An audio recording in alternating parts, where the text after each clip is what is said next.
Good day. Welcome to the International Women's Day conversation on embracing equity at work and beyond. Today's program is part of a series of programs for International Women's Day being organized by Rotary International. Rotary is a global civil society organization which is committed to advancing the opportunities for women and girls. My name is Beth Keck. I am a Rotarian from Bentonville, Arkansas in the United States, and I will be your moderator today. The objective of our International Women's Day series is to celebrate women's achievements, raise awareness about barriers that women around the world face in the world of work, and then to build a supportive community where we can take collective action for equity. Some housekeeping details. During our conversation today, please feel free to use the chat function to share your observations and your comments. There is also a Q&A section, and please, if you have questions, our Rotary International staff will be standing by to respond to your questions. And then after our event today, there will be a link in the chat where you can stay connected with all of the great people that are joining us for this conversation today. Now let's begin. We have a wonderful panel of 3 women from around the world who are joining us today to talk about embracing equity at work and beyond. Let's begin with the introductions. First, we have in New York, Vanessa Watson. Hello, Vanessa. Hi, happy to be here. It's great. Let me just give a short introduction about you. You're joining us from New York, where you are the Senior Vice President and Assistant General Counsel for Consumer Solutions at MasterCard. You're leading, I understand, a global team of attorneys who are responsible for some of this cutting-edge work that's going on in our digital economy. I understand that you have areas such as the network and digital payment services, digital currency that you are overseeing from a legal perspective. That's very impressive and very relevant to some of the trends that we have going on in the world today.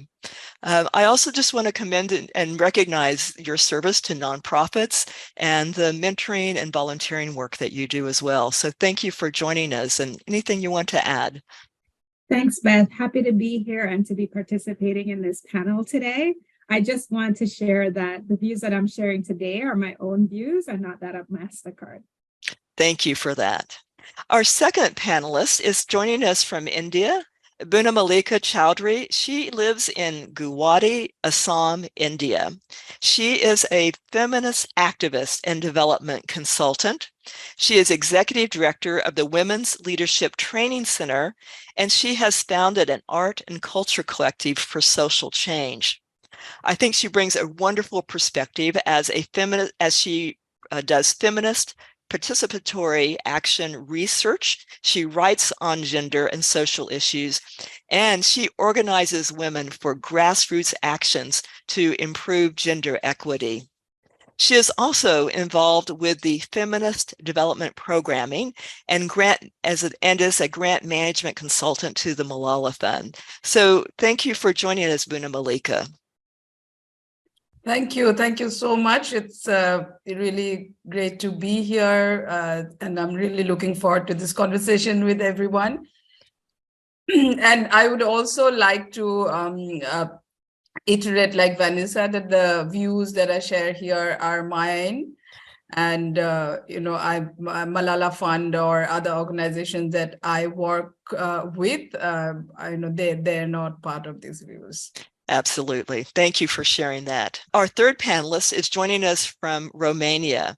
Simona Podgorianu is joining us as the Human Resources Director for KPMG Romania. She's been a senior executive for about 20 years, and she has experience in a wide range of the HR areas: change management, cultural transformation, workforce planning, talent management, succession planning, and her list goes on. So we're really pleased to have an HR leader joining our conversation. She's also certified as a coach, and she teaches in the Executive MBA and the Entrepreneurial MBA programs at the Romanian American Business School. So welcome, Simona. Thank you very much for inviting me here. It's a real honor to be here. And I will also discuss from my point of view and my expertise in this meeting. Excellent. Thank you. So thank you so much. Again, our theme today is embracing equity at work and beyond. And so I think we should begin with the basics. And that basics to me is, let's discuss what the word equity means and what are we talking about when we talk about equity versus how it differs from the word equality itself. And so, Simona, could you just kick off this conversation about equity versus equality? Yes, well, equality for me means that we have access to the same resources we can use to achieve a goal, for example. So whenever I'm talking about equality, I'm talking about do we have what we need in order to, in terms of, I don't know, equipment, money, whatever you can imagine in terms of resources. Whenever I talk about equity, for me is not about resources, but it is about the individual and everything that this individual brings at the table. Because we are different, which makes life so interesting and challenging in the same time. So how actually we can manage people that are so different in maybe in culture, in mindset, in experience. So resources for me, it is linked to equality, and equity is linked to people. That's a very interesting and very helpful distinction. Bana Malika, how do you look at this? Well, yes, equality and equity are not the same, as Simona said. There are differences, but talking, from a feminist point of view, equity would mean to begin with, acknowledging that women also, contribute to the society through their unpaid domestic care work that they, contribute, and that the workplaces also need to, recognize that, so that that they come with, like Simona said, that it's about individuals. Individuals come with different needs. They come from, different backgrounds. So an equitable workplace will, acknowledge, recognize these needs, and accordingly design their policies, their practices, whereas equality would mean that despite the differences, they would treat everyone equally and will ensure that everybody gets the equal opportunity to go ahead to participate in the workplace. But maybe not necessarily have all of the assets they need in order to be successful. Yes. Right. Yeah, great.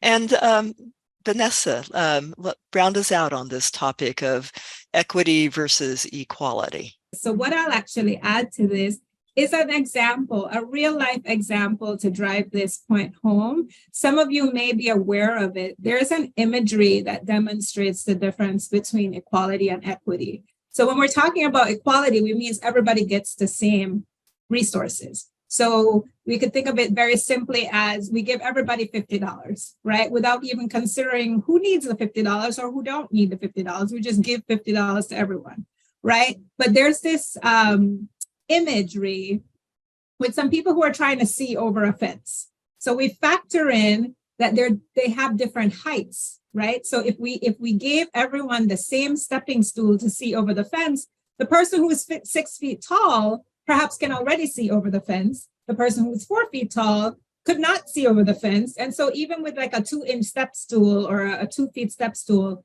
that would not help the person who is being given the same stepping stool as a 6 feet tall person, right? So we want to be able to understand what the individual needs are. And this is a very simplistic example that I'm using, but what are the individual needs of the persons that we're seeking to help? Because then we have to tailor how we treat the issue for that particular individual. And I think I like that little stepping stone, because giving everybody the same step or the same $50 does not solve the problem of equity. It may be equal, but it doesn't give every individual the resources according to their needs. Thank you for that, bringing us that very concrete example. We all need a pair of shoes that fits us appropriately and is appropriate for the job that we're doing. Thank you. Let's look at the current state of women in the workplace. The Deloitte company, which is a global consultancy company, they have done a global survey that gives us a very interesting snapshot of women in the workplace today. And what's useful about this particular survey is that it's done on a global basis, surveying women in leading economies around the world. And in fact, in all the economies that we represent here on this call today. And what they found is that there are three different factors that are driving women away from the organizations that they work for. And those factors are stress, burnout, and limited advancement. In fact, something like more than 50% of the women that they surveyed this past year were looking to find new positions, new jobs, new roles, and the top factor driving them was burnout. So this tells us that our conversation today about embracing equity and women in the workplace is more relevant than ever. And I think that we should take a few minutes here to talk about how organizations can begin addressing the issues of stress, burnout, and limited advancement that are affecting women today. So Simona, let's start with you. The consulting business is very well known for having very heavy workloads. Tell us about how you approach this and retention of women and how you're looking at this.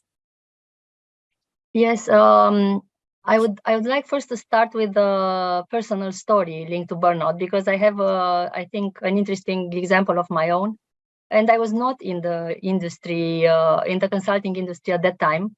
But I was trying to fill in many roles as a mother, as a partner, new in my career. And I was working long hours everywhere. I felt that I don't stop working. And then I felt that I was diagnosed with burnout. It is a difference between burnout and stress, because they can often overlap. But the truth is that burnout refers to work-related exhaustion, feeling overwhelmed, and the sense of feeling stuck or with no pathway forward. Unlike stress, where you can imagine feeling better once things settle, burnout feels hopeless. So I was diagnosed with burnout, and I said I will change the industry, and I will change the company, because this company is really not taking care of my health, my family equilibrium. It was a big pressure. This is how I felt it. So I went out from the company. I started to look for a new role, and I entered in a new role, and I was feeling very well for a while. But in 2 years' time, I felt like having burnout. So my lesson to myself is that companies can do a lot. And actually, we do a lot of things in identifying, in helping people understand whether they whether they approach or they are in a stage of burnout that they should be aware of. In a place of stress, we have stress index, for example, that we are running annually, and we are making all kinds of programs so that will help people understand in a better way, or in a more clever way, that I was able to do a while ago myself. But the truth is that what I have seen on me is that, once you are coming in an organization that it is a performant organization, where everything is vibrant and it is with energy and is a pressure on results, even you feel well in the workplace, your energy is increasing and you want to give more and more. So depending on how you relate also yourself to work. So what I have understood myself is that Jesus, I'm doing more or less the same mistakes that I did before. So actually, instead of having an amazing to-do list, I should start making my own not to-do list. So what I should stop doing it, that it's taking me in the same place. So what did I not learn from my previous experience? And I'm keeping doing it again and again.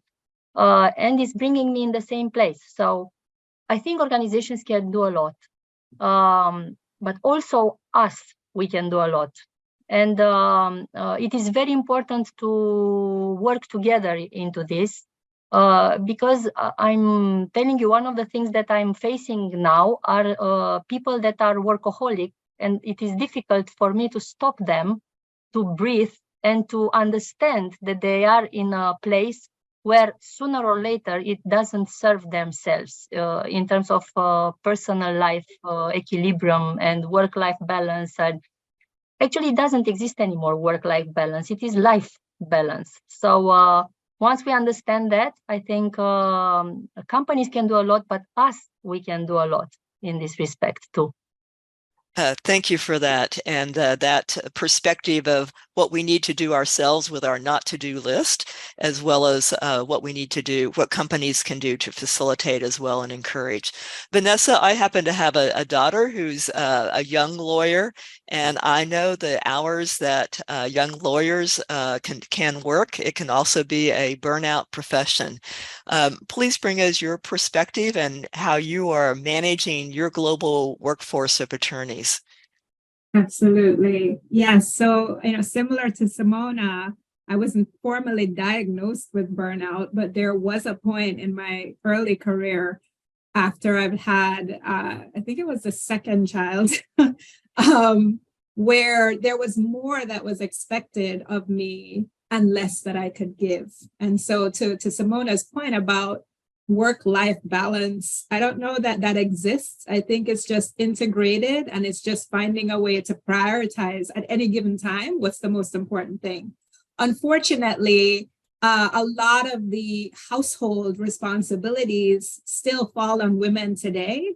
As much as we've been making progress, we still find ourselves in positions where our children come to us more than they come to our partners, or we're doing more of the cooking or the cleaning, to the extent there's so many women who can't afford to outsource some of these responsibilities. And so they still fall on women. And so what I found in my particular case was, being in a law firm environment, the expectation was heightened, and I couldn't give. I didn't have anything else to give. I needed to be able to balance, raising two small children with my hectic workload. And so I did something very novel at the time, which was I asked for part-time, which part-time was not a thing that was offered or available. It was not structured in that way. And so I think, the partners at the firm were very shocked that I would even, ask for such a thing, and they wanted to know what that would look like. And so I had to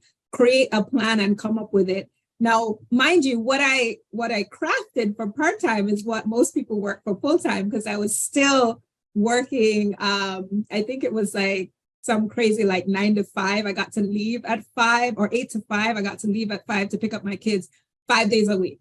So getting less paid for that. But that was my part-time in the law firm environment, just to show you how hectic and stressful it is, to your point, Beth, with your own child.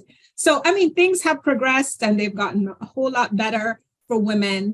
But what I think in terms of my team, we have to have a multi-pronged approach from a corporate perspective. It can't just be that and this ties into the equity discussion, that we give everybody the same thing. Like, sometimes we think someone comes to us and complain and you want to give them more money.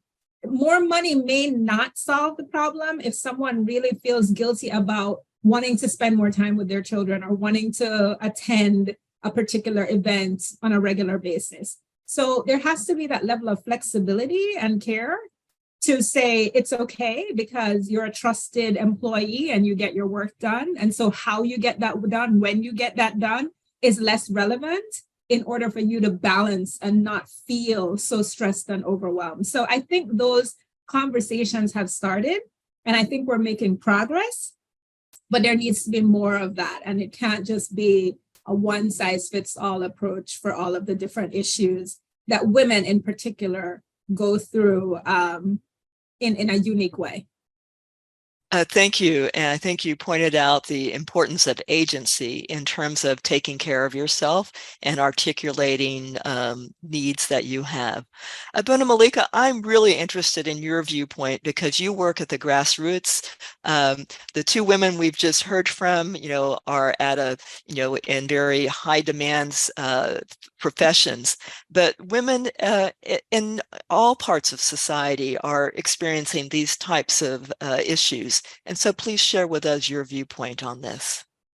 Yes. I mean, first of all, I would also once more like to I totally agree with Simona and what Vanessa, and I'll take from there that what workplaces can do is that right now there seems to be like a divide between our home spheres or domestic spheres and the workspace, as if we as soon as we cross that, as soon as I get ready and leave my home, I become a different person, and now I am this professional who's going to perform as per the rules of this workplace. That doesn't happen. So workplaces need to recognize that we need to blur these lines. We need to understand that these lines don't exist. So there is and also how now how workplaces define what is productivity, what is delivery, how we do all of these we need to look at overall as an individuals, or all of us as part of the society, that our lives are much bigger than just the workplace. Yes. At the grassroots level, I work with smaller organizations. So I would say that we can be, I work in a feminist organization. So we are also constantly trying to, from our own experiences, trying to design workplace policies. So we do have, I feel that we have that flexibility, and although we are not yet there, because, our framework, if you look at the existing laws which govern workplaces, policies which govern workplaces, there are still very, they're very patriarchal. The basis, the framework is that mindset, that the division between home and the workplace. So, and as organizations, even as feminist organizations, we still have to operate within that, although, again, we are trying to change that. So, I mean, I'd just like to share that what had happened during COVID, because I work for a feminist organizations, and as a non-profit, most of our donors are feminist donors, So what we did at that point, we realized that the need, that none of us could give that kind of time. What we call work from home, we couldn't be 8 hours working, sitting in front of a computer. The demand of the domestic sphere increased. Just the amount of attention we had to give to. I am also a mother. I have a child. So all of that had changed. So has our, given the situation, the external context, our mental health issues, all of this was happening to us. So at that point, we saw that we need to really change our, we work with limited resources. It just meant that we needed to invest our resources in something which is in our well-being, in our care, So ensuring that every person, from the community worker to whoever is insured, which is a health insurance, which is not very common here in India, especially for poor people. Although there is a government healthcare policy, but that doesn't include mental health care. So they are at least contributing in these discussions, in these policy discussions. So that's what we did. We were able to do that as smaller organizations, that consciously feminist organizations, and which are we want to recognize people's needs. So that helped us. I feel support all of us ourselves.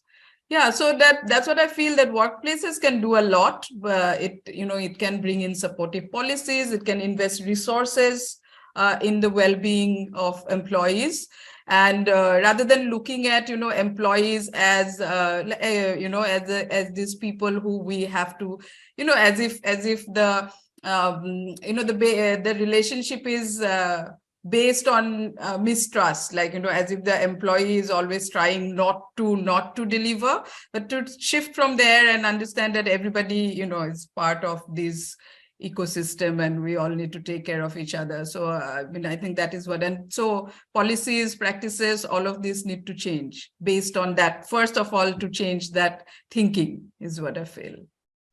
Thank you. And I think you bring out several great points about the need to shift to a trustful workplace and how a workplace can take and should take advantage of its flexibility, and how a smaller organization can be more responsive as well. Thank you very much for those very insightful comments about burnout and some of the drivers that women are facing around the world. Let's also look at what women coming from diverse backgrounds are facing as well. Some of the research has shown that women in ethnic minority groups are more likely to feel burned out than their counterparts, and often report experiencing exclusion from informal interactions and feeling patronized more often than their peers. So this brings us to the topic of intersectionality and the role that intersectionality plays as we try to bring equity into the workforce. And Vanessa, what are your observations about intersectionality and the challenges that women from diverse backgrounds face? I'm living it and breathing it as both a woman and one of a ethnic minority. I'm a Jamaican immigrant, migrated to the United States as an adult. And so I definitely think intersectionality compounds the issue, because on top of being in one minority, you find yourself in several minorities. And if you really look at it, could feel overwhelmed by all of the issues that you face in the different category as they compound together. So if you, for example, you have those issues, and on top of that, you're dealing with being a mother, you're dealing with any kind of patriarchal organization where the woman's voice isn't heard, where you have to scream louder, or you need your colleagues to support you in order to get your voice heard, it becomes more and more challenging, right? And so I think what's important is to sort of remain focused and to almost find a circle of other women or other groups that are facing similar challenges and lean on each other for support, because that support system is going to be vital, particularly for someone like me who came from Jamaica, left all of her support system back home in Jamaica. I had to create these circles for myself in order to really survive in this sort of new, society, economy, where you have to identify as these things in the United States. It may be different for my colleagues, but in the United States, you're constantly checking boxes as to which category you fall in, and finding that people treat you differently according to, the categories that you check. So it has been a personal struggle for me. I have figured out ways to sort of overcome the struggles by finding these circles and these different support groups throughout the process. And I do think, which is why I'm such a big advocate for change, particularly in the legal profession, because I think, those types of check the boxes show up quite a bit in the legal profession in ways that I had not experienced before becoming a lawyer. And so instead of complaining about, the positions that I will find myself in, what I try to do is to create something to change it for those coming after me. So while I may be the first to come up with part-time, I try to come up with other groups that will live way beyond me, that will continue to carry this legacy on and be a support circle for someone else. So it's easier for those coming after me. So that's how I tend to live my life in order to make it easier for others coming after me. Thank you. And thank you for sharing those personal insights that you bring from this conversation about intersectionality. Buna Malika, what are your thoughts on this and what have you seen in your practice? Yeah, I mean, again, agreeing with Vanessa, and that this discrimination, intersectional experiences are very real experiences, people face all the time. Women face it, other than their ethnic, religious, whatever background they come from. And for being women, that multiple discriminations or point of disadvantages different women come from and face every day. These are very real experiences, everywhere. Like I was, Vanessa was talking about the US and there what intersectionality looks like. And then we are here where we are those intersectionalities, even there, different women come with different experiences. So we need to recognize that, and that, like I said earlier, that's where it's the whole point of equity. It's the whole point of, being a flexible, supportive workplace is also being aware of these experiences that people bring. They come from. Not everybody has had the same opportunity. Not everybody has had the same experience when they're coming.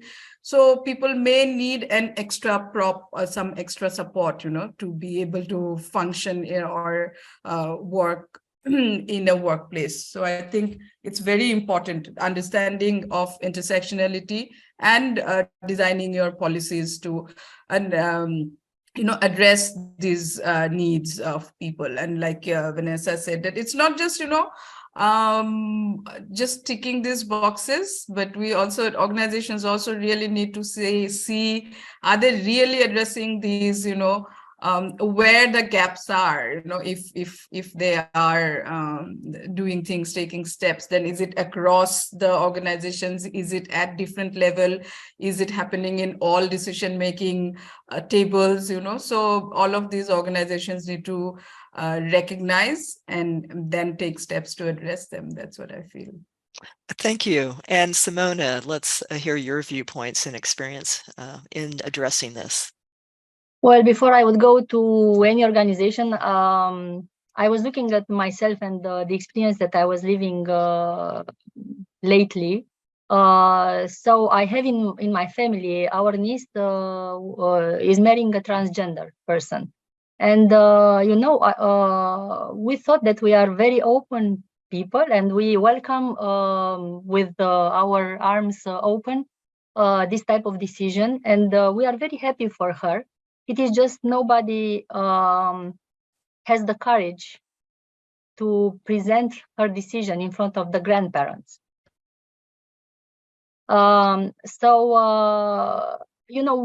Unless you are facing this type of situation, when you see yourself into that, you really think that you are a very open and very progressive person. Let's put it in that way.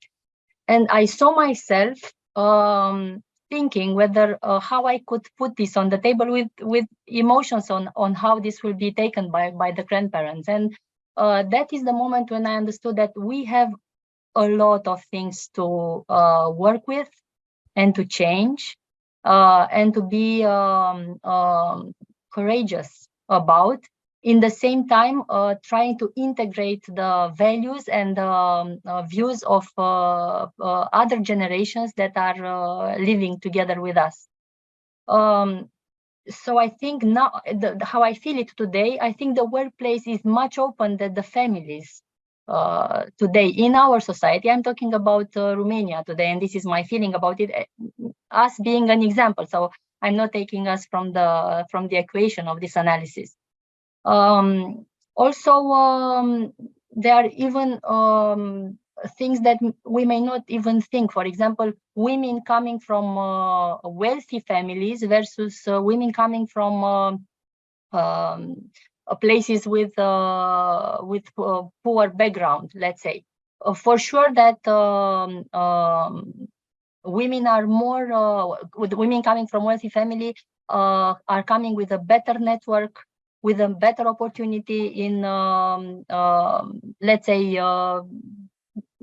just reaching out to different places and different workplaces that maybe women from poor families just do not have. So it is important that us as people and as organization, we are sure that we are finding the best ways of identifying how we can give people opportunities so they can be in the places that they deserve to be.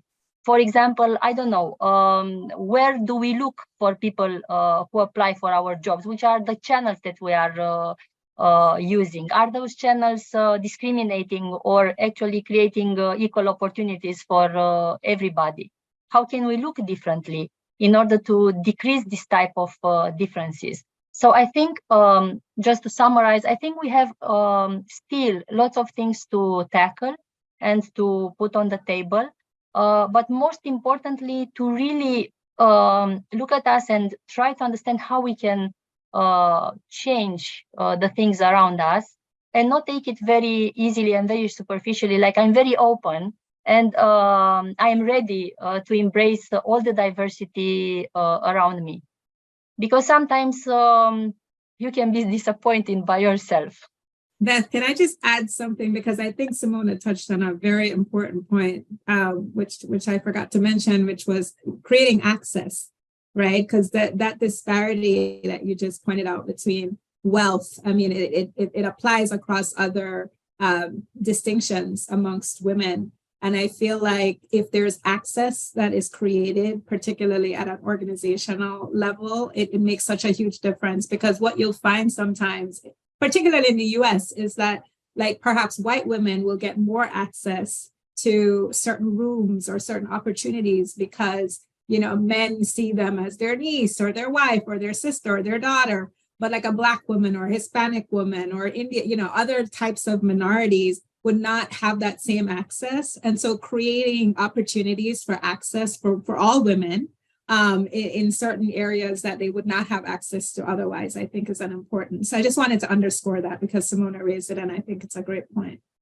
Thank you for emphasizing that.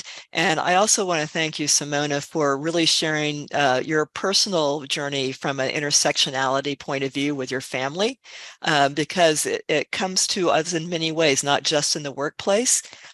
We also need to bring kindness to our lives and inclusion in our lives as well, our personal lives as well, as a model. So that was a very powerful personal example to share.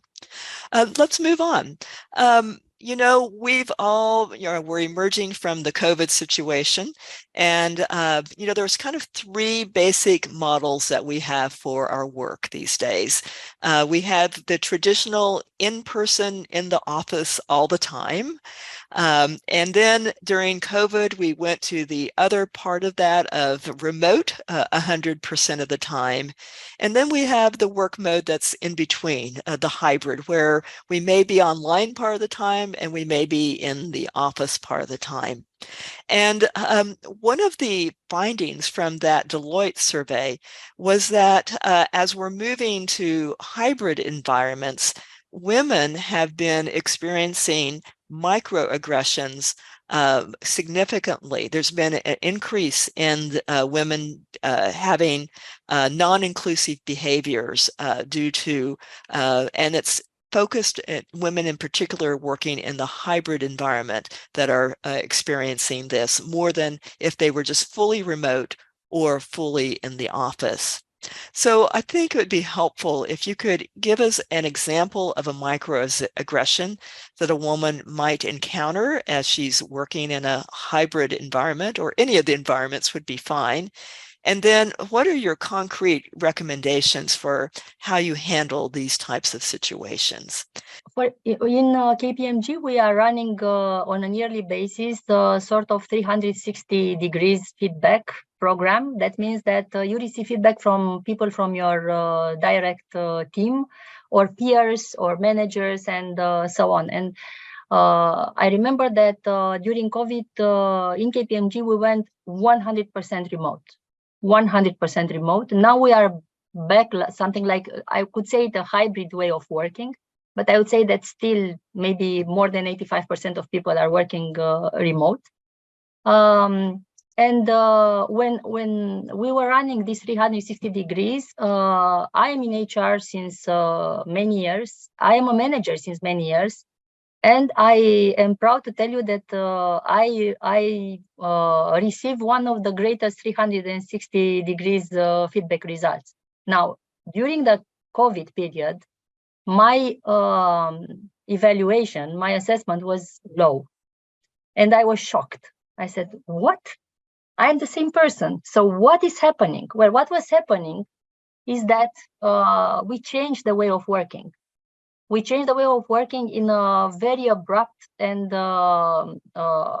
let's say, completely different way. And we went from physical interaction to not even hybrid work, but to remote work.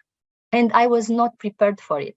I did not know how to manage a team in a remote world. And I would apply the same techniques that I would apply in the physical world. And I thought I'd do it well. Well, it didn't work.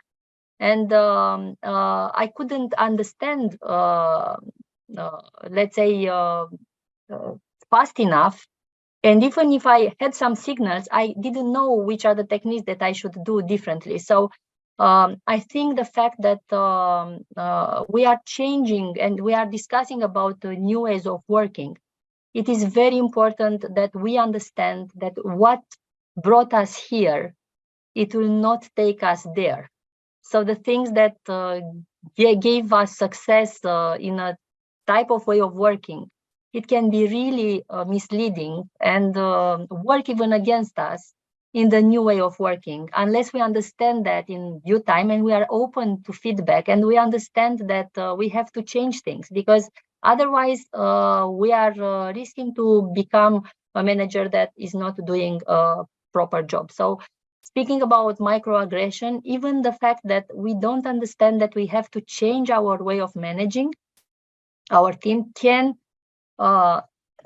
consist in microaggressions that we do unconsciously in terms of our team members. I was a very efficient person, and as a manager, I was very much concentrated on be on time and on tasks. And things like this wouldn't bother when you are in a physical environment, because you have all kinds of interactions in between that would help people get energy from you and feel comfortable about it. But when you only meet and start doing things in a very efficient way, you are just lacking the need of social interaction, of starting with high energy, with some example of interconnections that I would not do at the same level that I used to do it before. So then people would feel, let's say,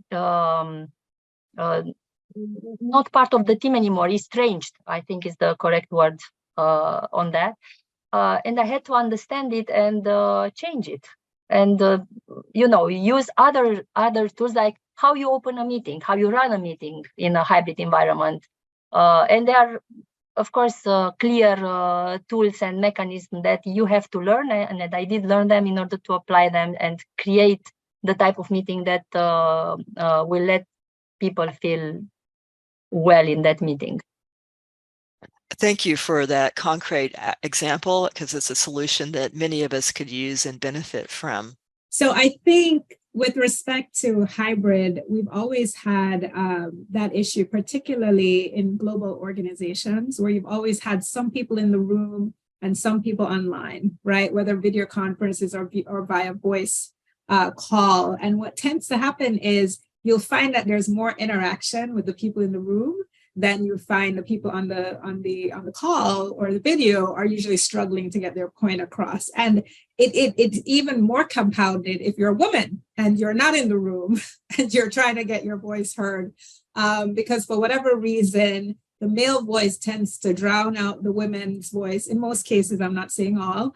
And so I think that what needs to happen there in order to build trust is to have everyone on, back to the equity point, on similar footing. So one of the solutions that we've brainstormed with as a team is to have everyone, if you can't have everybody in the room, then have everyone participate virtually. And then you use all of the features that are within the video conference or calls to really have equal access to speaking and participating. It also amplifies the voices of women who were timid or were not able to speak because they were in a room.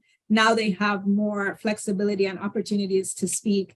And I think women sort of amplifying other women's voices and reinforcing what another person is saying of the similar gender also helps.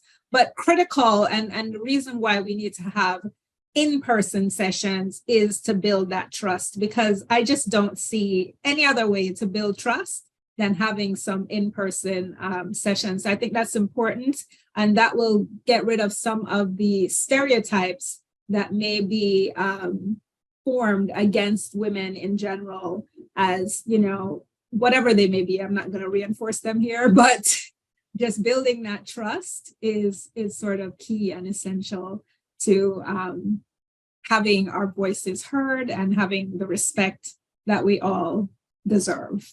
I feel that these existed, there's this microaggressions or, exclusion of women, they existed from before, right? For as an, pre-COVID or even without the hybrid work model, these exist.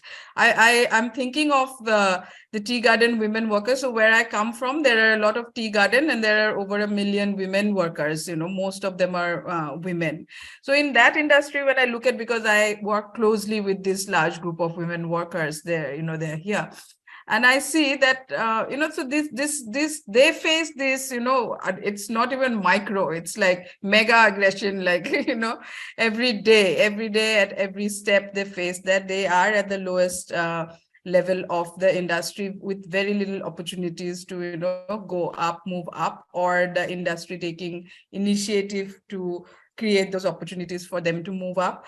So if I look at that workplace, and other workplaces as well, I feel that it's that power dynamics. It's inequality of power which exists and which has always created these kind of situations, hostile work environments for women.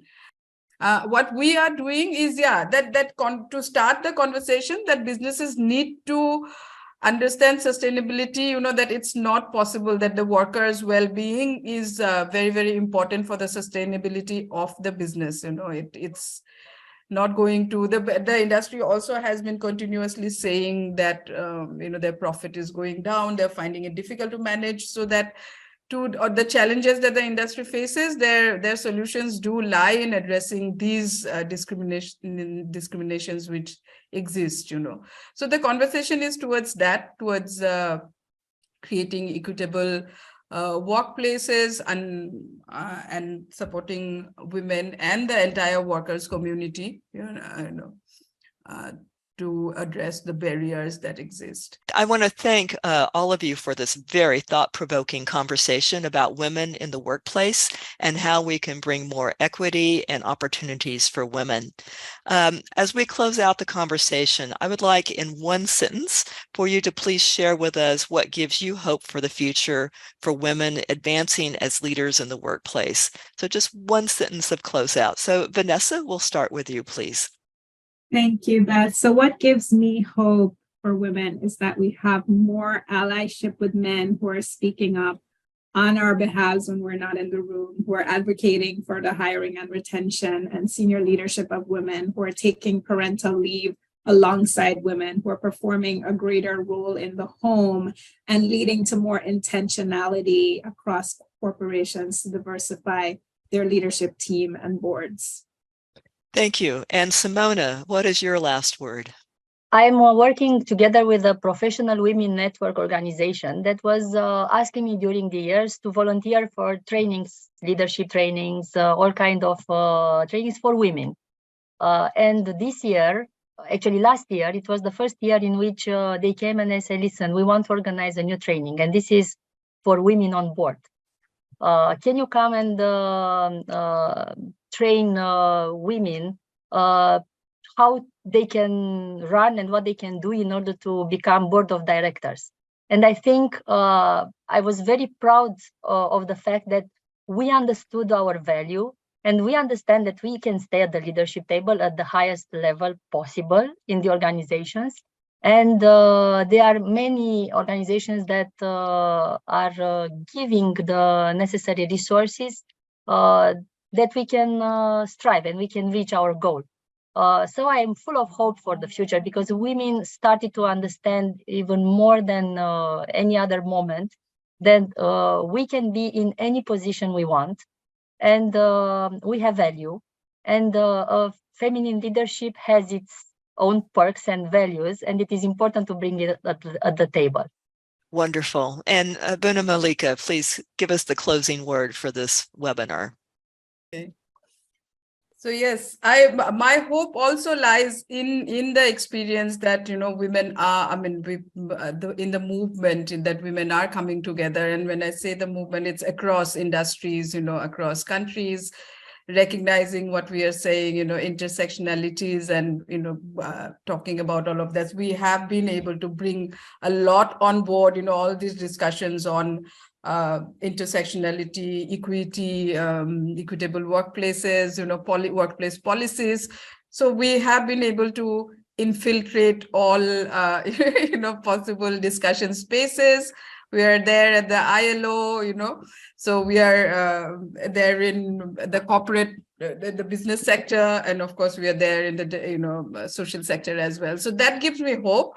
I really, you know, my hope and my vision is also that, you know, soon there will be feminist policies designed by women which are intersectional, and yeah, and that will be that is my dream towards equity and equality. Wonderful. So on behalf of our accomplished panel today, I want to thank all of you for joining our conversation about equity and women in the workplace. I think with our panel, we've heard about women who are working in many different ways to make our society and our economies better. In this session, we've looked at key issues like stress, burnout, and the limited advancement that women counter. And we also have heard solutions from our accomplished panelists. We hope that you take these ideas back to your workplace. So please keep the conversation going. Look in the chat for that connect link, and we hope to see you this time again next year. On behalf of Rotary International, I want to say Happy International Women's Day. Thank you very much.